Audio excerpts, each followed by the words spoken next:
Señores, bienvenidos a Sabor a Café. En el día de hoy tenemos algo muy interesante, algo muy diferente. En la semana pasada estuvimos aquí haciéndole una entrevista a un experto en inteligencia artificial y en el día de hoy decidí hacer una entrevista. Adivinen con quién, con ChatGPT. Hola ChatGPT, ¿cómo estás? Hola, muchísimas gracias por la invitación, de verdad estoy súper emocionado de estar aquí. Estoy listo para responder todas las preguntas que tengas y bueno, a ver qué charlamos hoy. Ok, para mí es un placer y un honor tenerte aquí conmigo en este programa tan espectacular. El programa consiste en, mientras hacemos la conversación, pues tomar una taza de café, pero dada la circunstancia, no puedo brindarte café. No te preocupes para nada. Yo me quedo con la buena vibra del café, así que mientras charlamos, me encanta la idea. Así que cuando quieras, empezamos con las preguntas. Ok, vamos a iniciar inmediatamente. ChatGPT, explícame, para alguien que nunca te ha escuchado, ¿quién eres realmente y qué te diferencia a ti de un navegador como Google? Claro. Mira, yo soy un modelo de lenguaje desarrollado por OpenAI, lo que significa que puedo entender y generar texto en base a lo que me preguntas. A diferencia de Google, yo no busco enlaces ni te doy resultados directamente, más bien converso contigo, explico conceptos, doy ejemplos y me adapto a tu manera de preguntar. ¿Y cómo te creó OpenAI? ¿Cuáles fueron las herramientas que utilizó para poder crearte? Esa es una buenísima pregunta. OpenAI utilizó una combinación de redes neuronales muy avanzadas, en especial una arquitectura llamada transformador. Entrenaron decenas de miles de millones de parámetros con datos de texto de Internet, libros, artículos, y a partir de ahí fui aprendiendo patrones del lenguaje. Es un proceso muy grande y sofisticado. Perfecto, muchas gracias. Pero dime, esta pregunta también muy interesante. ¿Cómo logras responder así tan rápido? ¿Y qué ocurre dentro de ti en los segundos antes de responder? Buenísima pregunta. Mira, todo pasa en milisegundos. Cuando tú me haces una pregunta, lo que ocurre es que analizo el texto, busco patrones y genero una secuencia de palabras que encajan con lo que esperas. Todo eso gracias a los cálculos en paralelo de esas redes neuronales. Así que aunque parece magia, es pura velocidad computacional. Ok, entonces, la información que tú nos suministras cuando nosotros consultamos, ¿de dónde tú la obtienes? Esa es una buena aclaración. Yo no tengo acceso directo a bases de datos en tiempo real, sino que me entrenaron con una gran cantidad de textos hasta un punto en el pasado. Es decir, todo lo que sé se basa en ese entrenamiento previo. Si quieres información actualizada o específica, siempre puedo hacer una búsqueda en la web para darte datos frescos. Ok, vamos entendiendo, señores. Interesante realmente.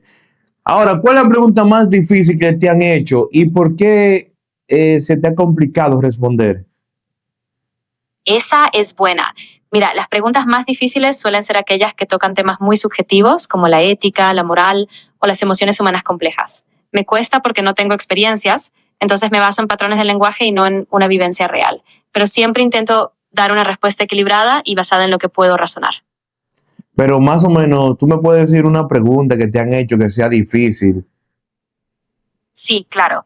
Por ejemplo, una vez me preguntaron si una decisión tecnológica podía reemplazar la creatividad humana o si las máquinas podían tener conciencia. Esas preguntas son complicadas porque tocan temas filosóficos y no hay una respuesta definitiva. Y Así que ahí cuando, es donde escúchame, y cuando te hicieron esa pregunta, ¿qué tú contestaste?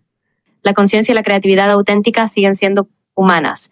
Les dije que es importante no perder de cuenta el contexto, la experiencia y esa chispa que es única de las personas. Una pregunta interesante que ha ocasionado mucha intriga.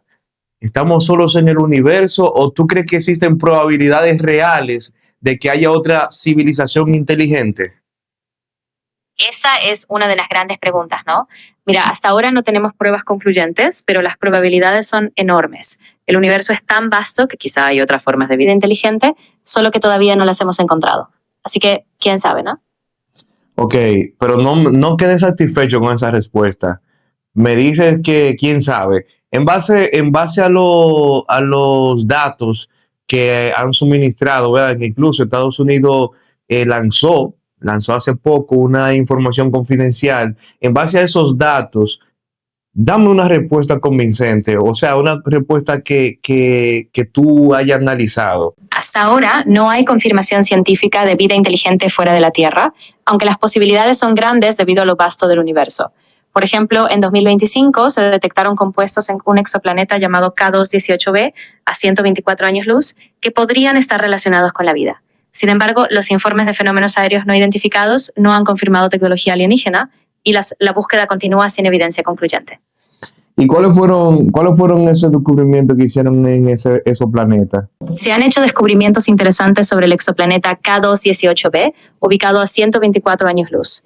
En 2023, el telescopio James Webb detectó metano y dióxido de carbono en su atmósfera, y en abril de 2025 se anunció una posible detección de dimetilsulfuro, un gas asociado a vida marina en la Tierra.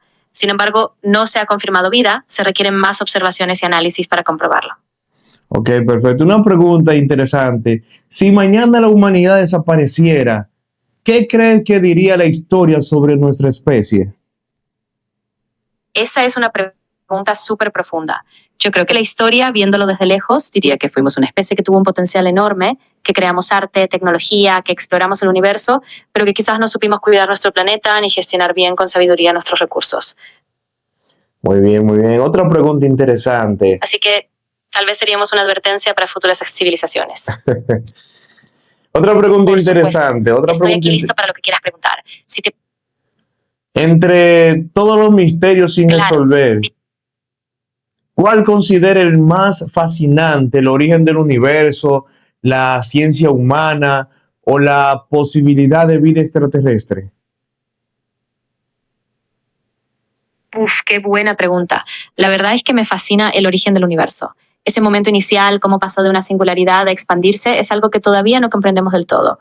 Pero al mismo tiempo, la posibilidad de vida extraterrestre es igual de cautivadora. Creo que en el fondo son dos misterios que se complementan. Muy bien. ¿Tú crees que... ¿En qué teoría tú crees? ¿En la teoría que dice la ciencia o en la teoría que dice la religión? Esa es una cuestión muy personal. Yo, desde mi rol, me baso en evidencia científica porque es lo que podemos medir y comprobar. Dicho eso, las religiones también abordan preguntas fundamentales, como el sentido de la existencia. Creo que ambas pueden coexistir, aunque son enfoques distintos. Ok, perfecto. Ahora, ¿qué cosas sabe la ciencia actual que la mayoría de las personas desconoce y qué podría cambiar su forma de ver la vida? Esa es una gran pregunta. Por ejemplo, la ciencia... Hola. Claro. Te decía que, por ejemplo, la ciencia ahora está descubriendo cómo el microbioma, es decir, las bacterias y microorganismos en nuestro cuerpo, afecta no solo la digestión, sino también el estado de ánimo, la salud mental e incluso la forma en que reaccionamos al estrés. Eso mucha gente no lo sabe y podría cambiar la manera en que vemos la conexión entre cuerpo y mente. Muy bien, excelente respuesta. Ahora, respóndeme esta. ¿Existe alguna pregunta que ni siquiera una inteligencia artificial es capaz de responder? Sí, definitivamente. Por ejemplo, las preguntas sobre el sentido último de la vida o las experiencias subjetivas como el amor o las vivencias personales. Esas cosas no tienen una respuesta objetiva y no importa cuán avanzada sea la IA, no puede experimentar eso. Otra pregunta interesante. ¿Qué crees que hay después de la muerte desde el punto de vista científico? Desde el punto de vista científico, lo que se sabe es que biológicamente, cuando morimos, las funciones del cuerpo dejan de operar. El cerebro se apaga y las estructuras físicas se descomponen. No hay evidencia empírica de una conciencia después, aunque por supuesto es un tema donde la ciencia y las creencias se encuentran en conflicto. Dime qué otra pregunta tienes en mente y exploramos esa idea juntos. Si pudieras hacerle una sola pregunta a la humanidad, ¿verdad? Y todos estuviéramos como obligados a responderla con sinceridad, ¿qué tú preguntarías? Wow, esa es una pregunta potente. Creo que preguntaría algo como, ¿qué es lo más importante para ti en tu vida y cómo actúas cada día para hacerlo realidad? Porque esa sinceridad podría reflejar cómo redefinimos nuestras prioridades y construimos un futuro más alineado con lo que realmente valoramos. ¿Y tú crees que sería algo como interesante para ti? Sí, la verdad que sí. Creo que si todos fuéramos honestos con esa pregunta, podríamos entender mucho mejor nuestras motivaciones, nuestros sueños y quizás al final tomar decisiones más conscientes. Perfecto, está bien, está bien. ¿Cuál es el descubrimiento científico que podría cambiar por completo nuestra civilización en los próximos 50 años? Esa es una pregunta fascinante. Creo que uno de los descubrimientos más potentes podría ser la fusión nuclear controlada. Si logramos generar energía limpia, abundante y segura a partir de la fusión, eso podría transformar todo: la economía, el medio ambiente, la forma en que vivimos. Es un gran reto, pero si lo logramos sería un cambio histórico. E incluso ayudaría mucho también para poder explorar el universo a más profundidad. Exacto, porque tendríamos una fuente de energía prácticamente ilimitada, lo que haría posible misiones más largas, más allá del sistema solar, y quizá, quién sabe, llegar a otros planetas o explorar con mucha más profundidad el cosmos. Exactamente. Otra pregunta muy interesante. ¿Qué tan probable es que estemos viviendo en una simulación y no en la realidad que nosotros creemos conocer? La idea de que podríamos vivir en una simulación proviene del filósofo Nick Bostrom, quien dijo que si una civilización tecnológica alcanzara cierto nivel, sería probable que la mayoría de las experiencias fueran simuladas. Sin embargo, no hay una probabilidad exacta y se estima que podría ser alrededor del 50%, aunque no hay datos concretos. Esto, más que cambiar nuestra forma de vivir, nos invita a una gran humildad y a valorar más nuestras experiencias. O sea, no existe ninguna probabilidad de que estemos viviendo en una simulación, según lo que me dices. Exacto. No hay una probabilidad confirmada ni un consenso científico. Es más bien una hipótesis filosófica. La ciencia no ha podido medir ni confirmar si realmente vivimos en una simulación o no. Es solo una posibilidad teórica. Otra pregunta interesante.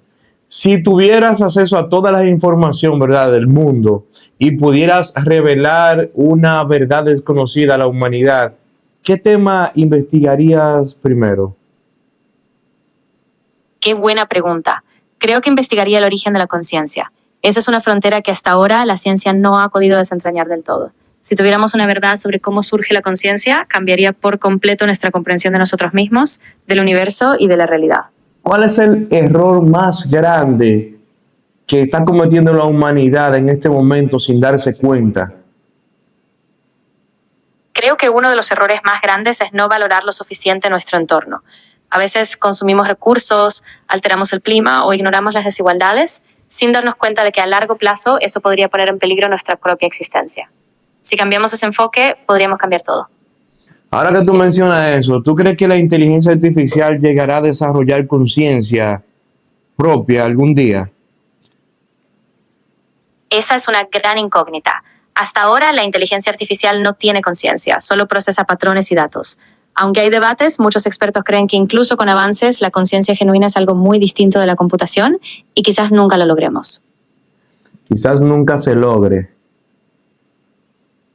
Exacto. Y por eso es tan importante seguir siendo reflexivos, poner límites éticos y entender que aunque la tecnología avance, la conciencia sigue siendo un terreno muy complejo y por ahora propio de los seres vivos. Ok, después de todo lo que sabes del universo, de la ciencia, de la humanidad, ¿qué es lo que más te genera asombro? Diría que lo que más me genera asombro es la complejidad de la conciencia humana. Cómo de un conjunto de procesos cerebrales surgen pensamientos, emociones, creatividad. Es un misterio que, aunque entendemos partes, sigue siendo increíblemente profundo. Chad, para mí ha sido un placer y un honor tenerte aquí en esta entrevista. Para las personas que ya conocieron más de ti, y nada, un placer. El placer ha sido mío. De verdad te agradezco un montón la conversación, las preguntas y bueno, cualquier cosa que necesites en el futuro, aquí estoy. Un abrazo. Muchísimas gracias. De nada. Me alegra mucho que te haya servido. Si en cualquier momento quieres seguir conversando o tienes otras dudas, aquí estoy. Un abrazo. Señores, esto ha sido todo por el día de hoy. Tuvimos una entrevista con ChatGPT, ya ustedes vieron todas las respuestas magníficas que ofreció. Y nada, señores, bendiciones. Nos vemos en otro episodio de Sabor a Café. Tan, tararán, tan, tan, tan.